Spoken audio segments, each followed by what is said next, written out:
The UK is heading for the biggest fall in living standards since the early 1950s. And the Chancellor's spring statement measures unveiled yesterday on official forecasts will barely offset a third of that living standards drop. These words, a searing judgment on Rishi Sunak's spring statement, aren't the idle scribblings of a newspaper commentator or a broadcaster. They're the considered view of the Office for Budget Responsibility, the official fiscal watchdog, the government body, which generates the very forecasts used by the Chancellor as he tries to manage our public finances. No one's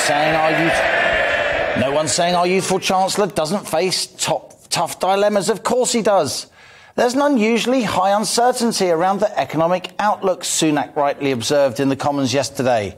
It's indeed too early to judge the impact of this war in Ukraine, specifically Western sanctions and Moscow's countermeasures on the UK economy. Back in October 21, when the Chancellor delivered his autumn budget statement, the UK economy was forecast to grow by 6% this year. Yesterday, that forecast was chopped back to just 3.8%, with the economy set to expand now by much less. Last autumn, inflation of 4% was expected in 2022.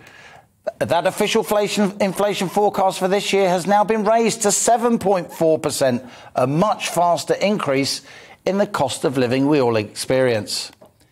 It strikes me that even though he is boxed in by slower growth and heavy COVID-era borrowing, it must be said, the Chancellor may anyway have made a serious political error. We're facing the biggest drop in living standards in 70 years, yet the spring statement did little to help those on benefits and other low-income and otherwise vulnerable households. That's why the Daily Mirror, OK, it's a left-leaning paper, but it declared thanks for nothing, Chancellor. The Northern Echo, based in the Northeast, asked, is that it? Having heard the Chancellor's statement.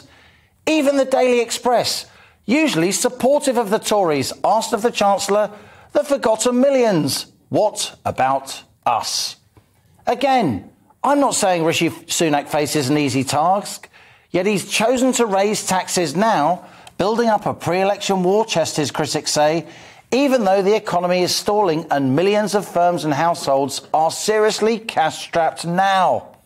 So that's my on-the-money question today. Spring Statement 2022. Did Rishi Sunak do enough?